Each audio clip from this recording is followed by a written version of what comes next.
तो आज हम लोग पढ़ेंगे शेल थ्योरम के बारे में। बेसिकली हम पढ़ेंगे कि किसी शेल की वजह से, किसी चार्ज शेल की वजह से किसी बाहर पॉइंट और शेल के अंदर के पॉइंट पर कितनी इलेक्ट्रिक फील्ड होगी। ठीक, तो पहली बात तो कोई शेल स्फेरिकल बॉडी अंदर से हॉलो है ना, तो वो हालांकि एक 3 डायमेंशनल बॉडी है, लेकिन उसमें जो चार्ज है वो सिर्फ सरफेस पे ही है। ठीक, तो एक स्फेरिकल बॉडी जो अंदर से हॉलो है, शेल अंदर से हॉलो है, पतला सा उसकी थिकनेस है जिसका रेडियस r है, उसमें चार्ज सरफेस है, तो हमें सरफेस चार्ज डेंसिटी सिग्मा मालूम होनी चाहिए, या हमें टोटल चार्ज इसके ऊपर q मालूम होना चाहिए। इसके ऊपर सरफेस पे चार्ज q हम बोलेंगे कि यूनिफॉर्मली डिस्ट्रीब्यूटेड है। ठीक, सारी बातें होंगी यूनिफॉर्म डिस्ट्रीब्यूशन ऑफ चार्ज के लिए। इसका रेडियस r के बराबर है, तो इसकी जो सरफेस चार्ज डेंसिटी हो जाएगी sigma will be equal to q upon 4 pi r square के बराबर। ये उसकी सरफेस चार्ज डेंसिटी हो जाएगी। ठीक, अब इस शेल की वजह से क्या बाहर के पॉइंट पे और अंदर के पॉइंट पे कोई इलेक्ट्रिक फील्ड क्रिएट होगी? This is what we get from the shell theorem. The shell theorem states that अगर एक यूनिफॉर्मली चार्ज स्फेरिकल शेल है तो बाहर का कोई भी पॉइंट जो कि इसके सेंटर से स्मॉल r दूरी पर है, ठीक, उस पॉइंट पे जो इलेक्ट्रिक फील्ड होगी, इस पॉइंट पे जो इलेक्ट्रिक फील्ड होगी, ये इलेक्ट्रिक फील्ड बराबर होगी मैग्नीट्यूड में KQ divided by small r square. ठीक, मतलब क्या हुआ? कोई भी पॉइंट जो बाहर है वो शेल उस पॉइंट पे इलेक्ट्रिक फील्ड क्रिएट कर रहा होगा। बाहर के पॉइंट पे कोई शेल इलेक्ट्रिक फील्ड क्रिएट करेगा, और वो जो इलेक्ट्रिक फील्ड क्रिएट करेगा वो KQ बाई r स्क्वायर से क्या मतलब हुआ कि वी कैन एज्यूम कि इंटायर शेल क्या उसके सेंटर पे पूरा चार्ज, शेल का जो पूरा चार्ज है उसके सेंटर पे कंसंट्रेटेड है। तो वी कैन एज्यूम कि शेल नहीं है, रेदर अगर यहाँ पे एक सिंपली पॉइंट चार्ज Q होता तो पॉइंट चार्ज Q की वजह से इस पॉइंट पे जो इलेक्ट्रिक फील्ड होती वो कितनी होती? वो कितनी होती? वो होती KQ divide by r square ही होती है कि नहीं?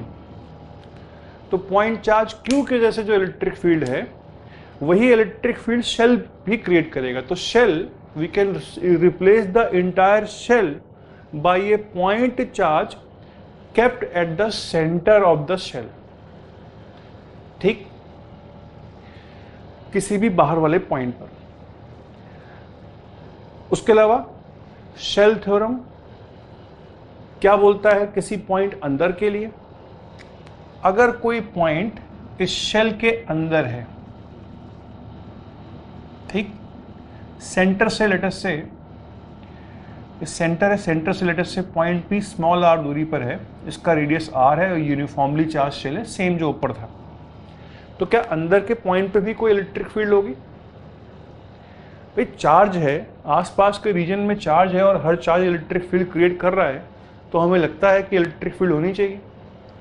लेकिन a very strange result that comes out is from the shell theorem कि अंदर के पॉइंट पे नेट इलेक्ट्रिक फील्ड किसी भी शेल के अंदर, अगर उसमें चार्ज यूनिफॉर्मली सरफेस पे डिस्ट्रीब्यूटेड हो, तो अंदर के पॉइंट पे इलेक्ट्रिक फील्ड जीरो होगी। नेट इलेक्ट्रिक फील्ड की बात हो रही है, इंडिविजुअली सारे चार्जेस जो इसके सरफेस पे हैं वो उस पॉइंट पे इलेक्ट्रिक फील्ड क्रिएट कर रहे हैं, लेकिन इस पॉइंट पे जो रिजल्टेंट इलेक्ट्रिक फील्ड है वो जीरो हो जाएगी। सारे चार्जेस का कंट्रीब्यूशन उस पॉइंट पे इलेक्ट्रिक फील्ड के टर्म्स में जीरो हो जाएगा। अब ऐसा लगता है कि भाई सेंटर पे तो ऐसा हो जाएगा। अगर हम शेल के सेंटर की बात करें तो शेल के सेंटर पे तो हमें लॉजिकली भी हम बोल सकते हैं कि हाँ इलेक्ट्रिक फील्ड जीरो होनी चाहिए। भाई जो चार्ज यहाँ पर है अगर DQ चार्ज, तो DQ चार्ज उसके अपोजिट भी होगा, ये दोनों इलेक्ट्रिक फील्ड आपस में कैंसिल कर देंगे। यहाँ कोई DQ चार्ज है, अगर यूनिफॉर्मली चार्ज है स्पेयर, तो इसके अपोजिट भी DQ चार्ज होगा, ये दोनों भी आपस में कैंसिल कर देंगे, तो सेंटर पे तो लॉजिकली इलेक्ट्रिक फील्ड जीरो होनी चाहिए।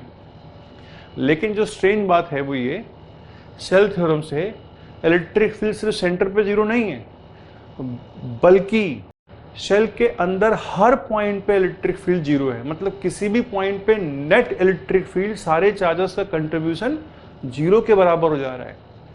ठीक, तो शेल थ्योरम से अगर इस शेल है रेडियस आर का जिसके ऊपर चार्ज की यूनिफॉर्मली डिस्ट्रीब्यूटेड है, जहाँ तक बात है किसी आउटसाइड पॉइंट पे इलेक्ट्रिक फील्ड के Q divide by R square के बराबर होगा। एक शेल को हम मान सकते हैं कि एक पॉइंट चार्ज, पूरा पॉइंट चार्ज उस शेल के सेंटर पे रखा हुआ है।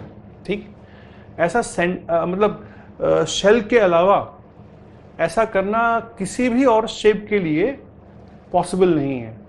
एक रिंग को या डिस्क को हमने पहले पढ़ा हुआ था, वी कैनॉट अज्यूम कि entire charge is kept at the centre, लेकिन शेल के साथ में सिर्फ स्पेरिकल शेप के साथ में अगर यूनिफॉर्म चार्ज डेंसिटी हो, ठीक, तो उसको हम एक पॉइंट चार्ज के रूप में रिप्लेस कर सकते हैं। कहाँ पे रखा हुआ पॉइंट चार्ज? पूरा चार्ज, एक पॉइंट चार्ज इस शेल के सेंटर पे रखा हुआ है, और अंदर के किसी पॉइंट पे electric field E inside zero के बराबर हो जाएगी। तो बाहर के पॉइंट पे इलेक्ट्रिक फील्ड के क्यू बाई आर स्क्वायर, अंदर के पॉइंट पे इलेक्ट्रिक फील्ड जीरो के बराबर हो जाएगी। ठीक, अब इस शेल थ्योरम का प्रूफ जो है बहुत मैथमेटिकल है, और इसको हम सेपरेटली अगले लेक्चर में कर लेंगे अगर आपको देखना हो तो वो, लेकिन फिलहाल के लिए प्रूफ की रिक्वायरमेंट नहीं है, ये रिजल्ट हमको इस्तेमाल करना है। ठीक, अब अंदर के पॉइंट पे इलेक्ट्रिक फील्ड जीरो होने को थोड़ा डिस्कस करें। अंदर से सेंटर पे इलेक्ट्रिक फील्ड जीरो नहीं है, अंदर के किसी भी पॉइंट पे इलेक्ट्रिक फील्ड जीरो है। लेट अस से ये पॉइंट हमने लिया अंदर का, ठीक है।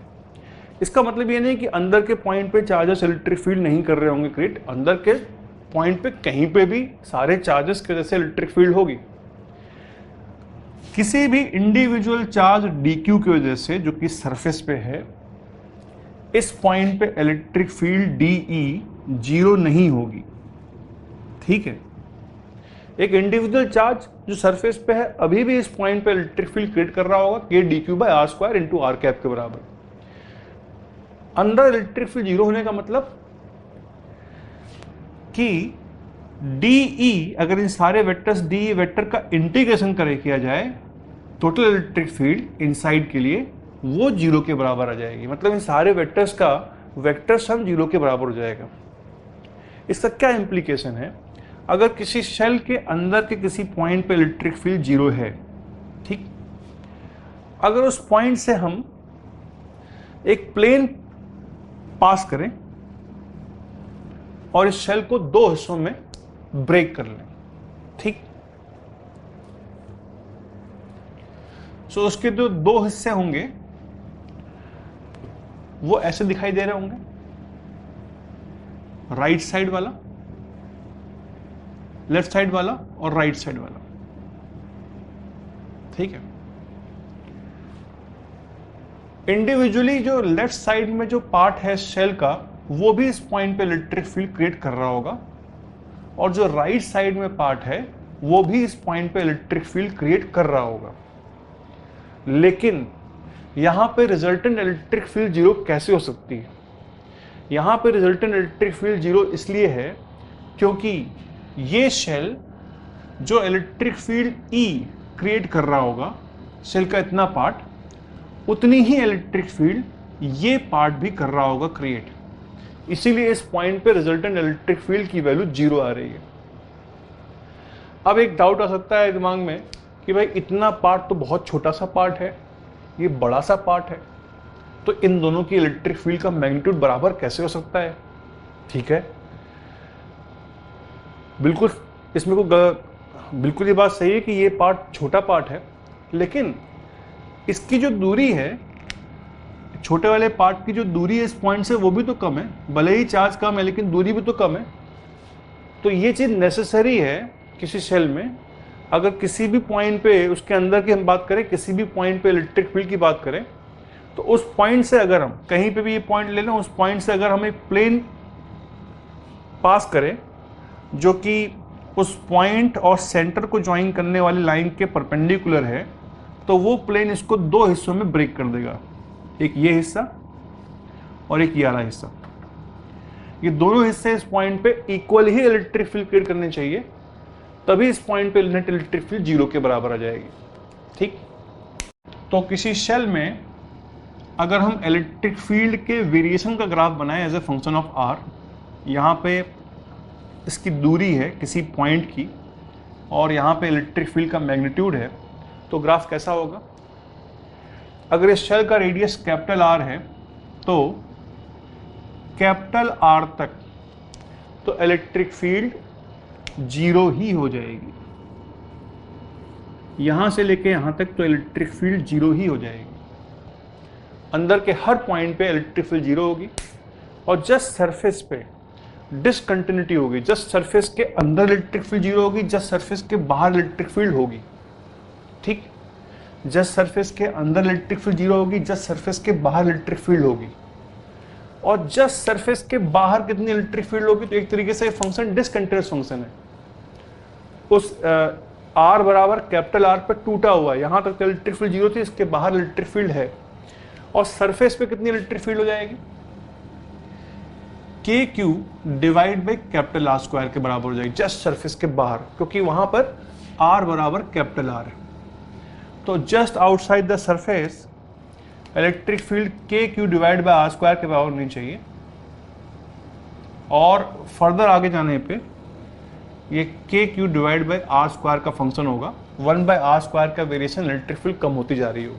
ठीक, जस्ट ऑन द सरफेस की बात किया जाए तो अगर हम इसको सिग्मा के टर्म में बात करें in terms of charge density, तो के की वैल्यू होती है 1/4 pi epsilon naught, charge Q है R square. What about Q upon 4 pi R square? Nothing but sigma, sigma upon epsilon. कहां पर? ये सिर्फ सरफेस पे है। सरफेस पे, किसी चार्ज शेल के सरफेस पे इलेक्ट्रिक फील्ड की वैल्यू सिग्मा बाई एप्सिलॉन के बराबर होगी। ठीक, इसके ऊपर हम लोग क्वेश्चन करेंगे अभी आगे। मैं आपको दूंगा असाइनमेंट करने के लिए लेवल 1, लेवल 2, लेवल 3, लेवल 4 में। ठीक, तो आप फिर खुद क्वेश्चन ट्राई करेंगे जो हमने पढ़ा और फिर उसको हम लोग डिस्कस करेंगे। अब शेल थ्योरम का प्रूफ तो हम लोग नेक्स्ट लेक्चर में कर लेंगे। शेल थ्योरम के ऊपर ही based we can derive the result for अगर कोई सॉलिड चार्ज स्पेयर हो। ठीक, अगर एक सॉलिड स्पेयर हो तो सॉलिड स्पेयर। ठीक, और फिलहाल के लिए हम लोग सिर्फ बात करेंगे सॉलिड स्पेयर जिसमें यूनिफॉर्म चार्ज डेंसिटी हो, जिसका रो कांस्टेंट हो। ठीक, अगर उसकी डेंसिटी वेरिएबल है, अंदर ज़्यादा डेंस है बाहर कम डेंस है, जैसे अर्थ के केस में एग्जांपल के लिए अर्थ अंदर जो है आयरन कोर है ज़्यादा डेंस है, बाहर जाते हैं तो डेंसिटी कम होती जाती है। तो अगर डेंसिटी वेरिएबल हो तो डेंसिटी वेरिएबल वाला पार्ट हम लोग पढ़ेंगे गॉस लॉ में। ठीक, वहाँ पे वो पढ़ना ज़्यादा आसान हो जाएगा। फिलहाल के लिए हम बोल रहे हैं उसकी डेंसिटी कांस्टेंट है। और solid sphere is a typical example of charge distribution in volume. ठीक, एक सॉलिड स्पेयर में चार्ज कहाँ डिस्ट्रीब्यूटेड है? पूरे पूरे वॉल्यूम में डिस्ट्रीब्यूटेड है। ठीक है, अगर इसका रेडियस कैपिटल आर है, हम बोल रहे हैं कि चार्ज पूरे पूरे वॉल्यूम में चार्ज डेंसिटी कांस्टेंट है, तो हमें चार्ज डेंसिटी रो मालूम होनी चाहिए, नहीं मालूम होनी चाहिए, निकाल लेते हैं। अगर टोटल चार्ज क्यू इसके ऊपर है, Q upon total volume 4/3 pi R cube के बराबर हो जाएगा। ठीक, तो जैसे एक शेल बाहर और अंदर के पॉइंट पे इलेक्ट्रिक फील्ड क्रिएट कर रहा था, वैसे ही एक सॉलिड स्पेयर भी बाहर और अंदर के पॉइंट पे इलेक्ट्रिक फील्ड क्रिएट करेगा। ठीक, शेल थ्योरम के बेसिस पे सॉलिड स्पेयर के द्वारा प्रोड्यूस इलेक्ट्रिक फील्ड अंदर और बाहर निकालना बहुत आसान है। कैसे? अगर हम बाहर के किसी पॉइंट पे बोलना चाहते हैं कि बाहर के किसी पॉइंट पर इलेक्ट्रिक फील्ड कितनी होगी। ठीक, तो लेट्स से सेंटर से r दूरी पे ये पॉइंट है, इस पॉइंट पे हमको निकालना है इलेक्ट्रिक फील्ड कितनी होगी। ठीक है, तो चार्ज कहां पर है? वॉल्यूम में है। हम क्या करें इसको, क्योंकि कंटिन्यूस चार्ज डिस्ट्रीब्यूशन है, इनफाइनाइटली स्मॉल वॉल्यूम्स में ब्रेक कर लें। इनफाइनाइटली स्मॉल वॉल्यूम में इनफाइनाइटली स्मॉल चार्ज होगा, और एक सॉलिड स्फीयर को इनफाइनाइटली स्मॉल वॉल्यूम में कैसे ब्रेक करते हैं? स्टैंडर्ड प्रोसीजर है इंटीग्रेशन का, उसको हम ब्रेक करते हैं शेल्स में। एक शेल लेते हैं आर रेडियस का और डी आर थिकनेस का, ठीक है। आर वेरिएबल है, इसका रेडियस अलग अलग, जो सॉलिड स्पेस होंगे उनके रेडियस अलग अलग होंगे। ऐसे एक शेल के ऊपर चार्ज लेट अस से डी क्यू होगा, ठीक। हालांकि हम चाहें तो डी क्यू की वैल्यू निकाल लें, लेकिन फिलहाल उसकी रिक्वायरमेंट नहीं है। Now we can use the shell theorem. अगर इस पॉइंट पर इलेक्ट्रिक फील्ड निकालनी है, ये शेल कैसे बिहेव करेगा? एक पॉइंट चार्ज की तरह बिहेव करेगा, है कि नहीं है? As per the shell theorem, कोई भी शेल की वजह से बाहर के किसी पॉइंट पे अगर इलेक्ट्रिक फील्ड निकालनी है तो वो शेल एक पॉइंट चार्ज की तरह बिहेव करेगा, केप्ट एट द सेंटर, ठीक। तो इस dq चार्ज की वजह से इस पॉइंट पर इलेक्ट्रिक फील्ड कितनी हो जाएगी? रेडियली आउटवर्ड इलेक्ट्रिक फील्ड होगी। DE will be equal to k dq divided by r square, ठीक। r वेरिएबल नहीं है, ये r जो है इसको x मान लेते हैं ना, कंफ्यूजन होगा। इसको x बोल देते हैं, उसको ds बोल देते हैं ना। x इसका रेडियस खुद का है, इसमें जो भी चार्ज है, लेकिन ये तो पॉइंट चार्ज ही है, बाहर के किसी पॉइंट पर रखा हुआ। इसके से electric field k dq divide by r square होगा। r वेरिएबल नहीं है, r इसके सेंटर से, शेल के सेंटर से इस पॉइंट की दूरी, और सारी इलेक्ट्रिक फील्ड रेडियली आउटवर्ड है। तो टोटल इलेक्ट्रिक फील्ड कितनी हो जाएगी? k dq by r square का सिंपली इंटीग्रेशन, k भी कांस्टेंट है, r स्क्वायर भी कांस्टेंट है, dq का integration q, k q by r square. Simple result. कहां पर? किसी आउटसाइड पॉइंट पर, ठीक। क्लियर है? तो एक सॉलिड स्फीयर भी किसी बाहर वाले पॉइंट पर एक पॉइंट चार्ज की तरह बिहेव करेगा as far as calculating electric field. ये इलेक्ट्रिक फील्ड उस सॉलिड स्फीयर या शेल के सेंटर से उस पॉइंट पर रेडियली आउटवर्ड होगी। तो अगर हम इलेक्ट्रिक फील्ड को लिखना है वेक्टर फॉर्म में, तो हम simply electric field E into यहां पे r कैप कर दें। ये इलेक्ट्रिक फील्ड डायरेक्शन किधर है? रेडियली आउटवर्ड है, ठीक। दिस इलेक्ट्रिक फील्ड इस पॉइंट पे it's radially outward. r cap उस क्या बता रहा है? डायरेक्शन बता रहा है। This was the formula for finding electric field at a point outside. तो एक सॉलिड स्फीयर भी बाहर के पॉइंट पे कोई दिक्कत की बात नहीं, चाहे सॉलिड स्फीयर हो चाहे हॉलो स्फीयर, सबके सब पॉइंट चार्ज की तरह ही बिहेव करेंगे। यही चीज ग्रेविटेशन में भी होती है। ग्रेविटेशन में भी किसी शेल के अंदर ग्रेविटेशनल फील्ड 0 होती है, और किसी शेल के बाहर वो ग्रेविटेशन, वो शेल जो है एक पॉइंट मास की तरह बिहेव करता है। किसी सॉलिड स्फीयर के बाहर वो सॉलिड स्फीयर एक पॉइंट मास की तरह बिहेव करता है। तो अर्थ को हम, अगर अर्थ के जैसे किसी बाहर रखे हुए ऑब्जेक्ट के ऊपर ग्रेविटेशनल फोर्स निकालना है, तो अर्थ को हम पॉइंट चार्ज मान लेते हैं, ठीक। रीजन इज कि ग्रेविटेशनल फोर्स और इलेक्ट्रोस्टैटिक फोर्स दोनों 1/r स्क्वायर के ऊपर डिपेंड करते हैं, और क्योंकि ये 1/r स्क्वायर के ऊपर डिपेंड करते हैं, तो स्फेरिकल शेल की स्पेशल प्रॉपर्टी हो जाती है कि shell can be treated as a point charge या point mass kept at the centre, ठीक। अब थोड़ी सी बात कर लें, आगे जाके कहीं इस्तेमाल होगी, कि अगर हमें dq चार्ज निकालना ही है, इस शेल में कितना चार्ज है, तो dq की वैल्यू क्या होगी? dq की वैल्यू होगी, यहां की चार्ज डेंसिटी अगर रो है, रो इंटू यहां का वॉल्यूम, इतने शेल का वॉल्यूम, ठीक है ना। इतने शेल का वॉल्यूम कितना होगा? इसका सरफेस एरिया 4πx² होता है। अगर इस शेल को हम खोल लें, पूरा फ्लैट कर दें, काट के उसको पूरा फ्लैट कर दें, तो उसका सरफेस एरिया 4πx² होगा। उसका सरफेस एरिया 4πx² होगा। हमने काट के उसको स्प्रेड कर लिया 4πx², और इसकी थिकनेस dx होगी। तो इसका वॉल्यूम कितना हो जाएगा, रो इंटू 4πr² dr हो जाएगा। ठीक, अब अगर निकालना हो टोटल चार्ज तो इसी को इंटीग्रेट कर दें। अगर रो कांस्टेंट है तो इंटीग्रेशन के बाहर आ जाएगा, लेकिन अगर रो कांस्टेंट नहीं है तो इंटीग्रेशन के बाहर नहीं आएगा। हमें टोटल चार्ज निकालने के लिए फिर रो भी मालूम होना चाहिए कि रो आर के साथ में रेडियल फंक्शन कैसा है। ठीक, एनीवे इसके ऊपर बाद में आएंगे।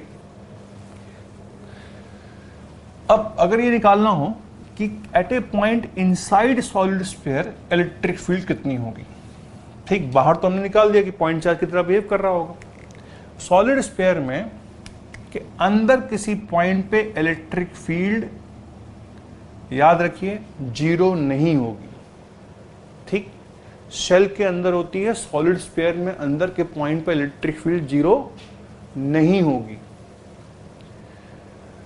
अगर हमें अंदर के पॉइंट पे इलेक्ट्रिक फील्ड निकालनी है, मान लीजिए सेंटर से r दूरी पे इसका रेडियस कैपिटल R है, और हम ये फिलहाल के लिए मानना है कि रो कांस्टेंट है। सारी बातें इस टर्म में हो रही हैं कि हमने रो को कांस्टेंट माना हुआ है।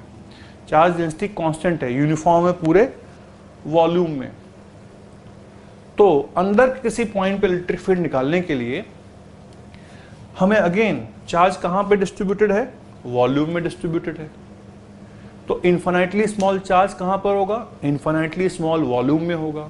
एक सॉलिड स्फीयर को इन्फिनिटली स्मॉल वॉल्यूम में ब्रेक करने का क्या तरीका है, शेल से। इसको हमने शेल्स में ब्रेक कर लिया, बहुत सारे शेल्स में ब्रेक करना पड़ेगा। तो कुछ शेल ऐसे भी होंगे जो इस पॉइंट P के बाहर से जा रहे होंगे, बहुत सारे शेल इस पॉइंट P के बाहर से जा रहे होंगे, ये सारे शेल इस पॉइंट P के बाहर से जा रहे हैं, ये भी शेल इस पॉइंट P के बाहर से जा रहा है। पॉइंट P पे इलेक्ट्रिक फील्ड निकालनी थी, तो क्या किया जाए, इनकी चिंता मत की जाए। क्यों, क्योंकि शेल थ्योरम से वो सारे शेल जो इस पॉइंट P के बाहर हैं, इनके वजह से इस पॉइंट P पे इलेक्ट्रिक फील्ड 0 होगी। किसी भी शेल के अंदर, इस शेल के अंदर ये पॉइंट है, तो इस शेल को इंक्लूड करने की रिक्वायरमेंट नहीं है, इसके वजह से इस पॉइंट पे इलेक्ट्रिक फील्ड 0 होगी। इस शेल के अंदर ये पॉइंट है, तो इस शेल को इंक्लूड करने की रिक्वायरमेंट नहीं है, इस शेल की वजह से अंदर के हर पॉइंट पे इलेक्ट्रिक फील्ड 0 होगी। इस शेल के अंदर ये पॉइंट है, तो इस शेल को इंक्लूड करने की रिक्वायरमेंट नहीं है, इस शेल की वजह से अंदर इलेक्ट्रिक फील्ड 0 होगी। तो सारे शेल्स जो बाहर हैं उनको इंक्लूड करने की रिक्वायरमेंट नहीं है, इनके वजह से अंदर के किसी पॉइंट पे इलेक्ट्रिक फील्ड 0 होगी। ठीक, लेकिन जो शेल्स अंदर हैं, उस पॉइंट P के अंदर हैं, वो सारे शेल जो इस पॉइंट P के अंदर हैं, ये सारे शेल इस पॉइंट P जो कि इन शेल्स के बाहर है पे इलेक्ट्रिक फील्ड क्रिएट करेगा। ठीक, और बाहर के पॉइंट पे इलेक्ट्रिक फील्ड निकालने के लिए क्या करते हैं, शेल को मान लेते हैं पॉइंट चार्ज। तो इन सारे शेल्स को हम मान सकते हैं पॉइंट चार्ज कहाँ रखा हुआ है, इसके सेंटर पर रखा हुआ, लेकिन वो जो पॉइंट चार्ज होगा वो इस चार्ज के बराबर नहीं होगा। टोटल चार्ज Q तो पूरे स्फीयर में था, सिर्फ इसके अंदर चार्ज लेट अस से Q डैश है, Q डैश इस Q के बराबर नहीं, उससे कम होगा। ठीक, तो हमें सिंपली इस पॉइंट P पे इलेक्ट्रिक फील्ड निकालनी है। इस पॉइंट P पे इलेक्ट्रिक फील्ड हो जाएगी KQ dash divided by small r square. ठीक, जो अभी डिस्कस हुआ अगर वो समझ में नहीं आया तो फिर से सॉलिड स्फीयर वाले पार्ट से फिर से देखिए लेक्चर। ठीक, अगर फिर भी समझ में नहीं आया तो फिर से एक बार और देखिए, उसके ऊपर थोड़ा सोचिए, थोड़ा इसके ऊपर मंथन कीजिए, दिमाग लगाइए। ये चीज़ जो हम अभी कर रहे हैं डिस्कस इम्पॉर्टेंट है, एग्जाम के पॉइंट ऑफ व्यू से क्लैरिटी होनी चाहिए कंसेप्चुअल कि बाहर के पॉइंट पे, अंदर के पॉइंट पे सॉलिड स्फीयर में इलेक्ट्रिक फील्ड का जो फॉर्मूला आ रहा है वो आ कहाँ से रहा है, कैसे आ रहा है, किस बेसिस पे आ रहा है, किस लॉजिक पे आ रहा है। ठीक, तो अंदर के पॉइंट पे इलेक्ट्रिक फील्ड कितनी आ गई, K Q dash divided by R square आ गई। अब बस ये निकालना है कि इस पॉइंट पी के अंदर जो टोटल चार्ज है वो कितना है। वो कैसे आ जाएगा, using the fact of charge density, constant है। तो अगर चार्ज डेंसिटी रो है तो रो बराबर क्यू डैश अपॉन अंदर का वॉल्यूम 4/3 पाई आर क्यूब। तो क्यू डैश कितना आ जाएगा, 4/3 pi R cube into rho. यही क्यू डैश यहाँ पे सब्सटीट्यूट कर देते हैं और के को भी 1/4 पे एप्सिलॉन लिखना इस केस में एडवांटेजेस होगा, फॉर्मूला सिंपल आ जाएगा अगर के को 1/4 पे एप्सिलॉन लिख देंगे। कितना आ जाएगा, 1/4 pi epsilon by R square 4 pi R cube by 3 into rho. 4 pi से 4 पाई कैंसिल, एक आर स्क्वायर यहाँ पे R cube, and we will have rho R divided by 3 epsilon. ये आ गई इलेक्ट्रिक फील्ड का formula for a point inside the solid sphere. IIT mains advance में कई बार ये फॉर्मूला ही पूछा हुआ है, ठीक है। तो नीट में भी ये फॉर्मूला ही डायरेक्टली पूछा हुआ है कि अंदर के पॉइंट पे इलेक्ट्रिक फील्ड का फॉर्मूला क्या होगा। इस फॉर्मूले की बहुत इंपॉर्टेंस है, बहुत सारे क्वेश्चन इस फॉर्मूले के ऊपर बेस होंगे। तो ये फॉर्मूला आपको एकदम टिप पे होना चाहिए कि अंदर के पॉइंट पे electric field rho R by 3 epsilon के बराबर होगी। ठीक, बहुत सारे क्वेश्चंस में इस फॉर्मूले का इस्तेमाल करके हमें क्वेश्चन फर्दर आगे बढ़ना है। तो अगर ये फॉर्मूला ही नहीं आएगा तो हम क्वेश्चन में आगे बढ़ ही नहीं पाएंगे। तो अंदर के पॉइंट पे electric field rho R by 3 epsilon, बाहर के पॉइंट पे तो कोई दिक्कत की बात नहीं, के क्यू बाई आर स्क्वायर। और अगर हम रो को बोल दें टोटल चार्ज के टर्म्स में, अगर हम रो को बोल दें टोटल चार्ज के टर्म्स में, इसी फॉर्मूले में K Q dash by R square वाले फॉर्मूले में, तो क्या आ जाएगा, ये वैल्यू बस यहाँ पे रो की वैल्यू यहाँ से पुट कर देनी इसी फॉर्मूले में। रो की जगह पे Q upon 4/3 pi R cube into small R upon 3 epsilon. तो 3 से 3 कैंसिल हो गया। 1/4 पाई एप्सिलॉन, ये 1/4 पाई एप्सिलॉन आ गया, इसको K फिर से बोल दें, K Q R divide by R cube. ठीक, ये फॉर्मूला भी याद करना मुश्किल नहीं है। बाहर के पॉइंट पे इलेक्ट्रिक फील्ड, अंदर के पॉइंट पे इलेक्ट्रिक फील्ड के Q R by R cube या रो आर बाई 3 एप्सिलॉन के बराबर होगी। ठीक, अब ये इलेक्ट्रिक फील्ड किधर की तरफ होगी, ये इलेक्ट्रिक फील्ड अंदर के पॉइंट पे या बाहर के पॉइंट पे रेडियली आउटवर्ड होगी अगर पॉजिटिव चार्ज हो, और रेडियली इनवर्ड होगी अगर नेगेटिव चार्ज हो। पॉजिटिव चार्ज के बाहर, नेगेटिव चार्ज के अंदर।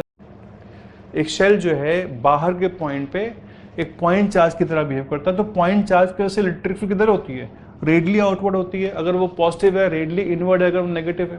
तो अगर इसी को हमें वेक्टर फॉर्म में करना हो रिप्रेजेंट, इस पॉइंट पे इलेक्ट्रिक फील्ड की डायरेक्शन क्या है, आर वेक्टर के अलोंग है।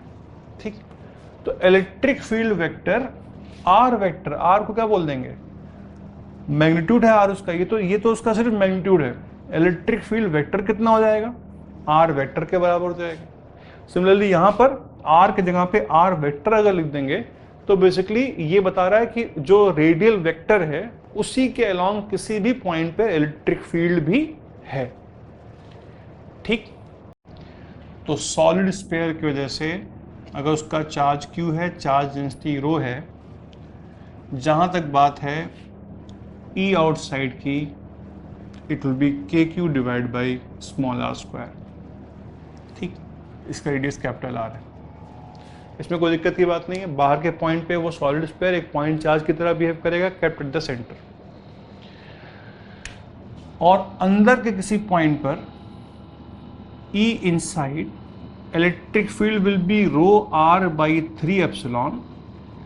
वेक्टर फॉर्म में लिखेंगे तो एरो बना देंगे, ये इलेक्ट्रिक फील्ड की डायरेक्शन रेडियल है, विच विल ऑल्सो भी इक्वल टू कितना, अगर क्यू के टर्म में बात करें, K Q R vector divide by capital R Q.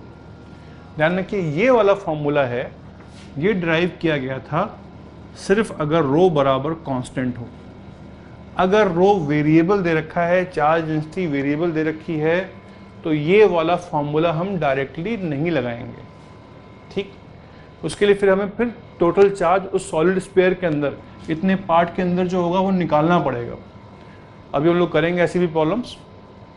ठीक, तो ये वाला फॉर्मूला कब लगेगा? तभी लगेगा जब चार्ज डेंसिटी को हम यूनिफॉर्म मान रहे हैं या प्रॉब्लम में दे रखी है। अगर चार्ज डेंसिटी वेरिएबल दे रखी है तो ये वाले फॉर्मूले नहीं लगेंगे।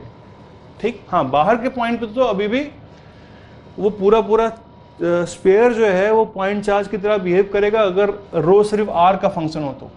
ठीक है, सिर्फ आर के साथ में वेरी कर रहा हो तो वो पूरा स्पेयर पॉइंट चार्ज की तरह बिहेव करेगा। लेकिन अंदर के पॉइंट पे ये वाला फॉर्मूला तभी लगेगा जब रो कांस्टेंट होगा।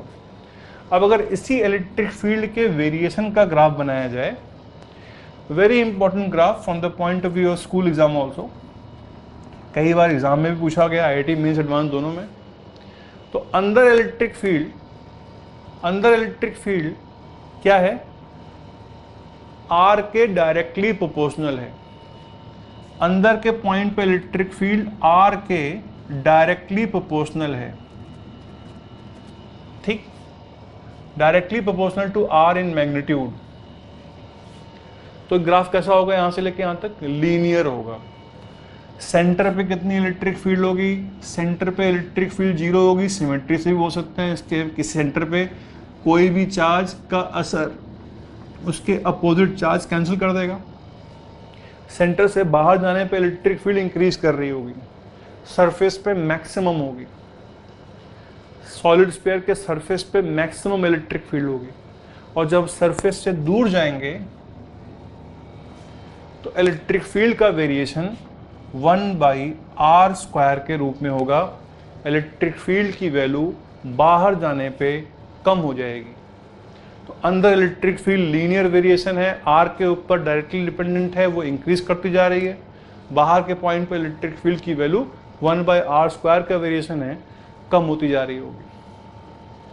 ठीक, so this was about electric field due to shell और सॉलिड स्फीयर।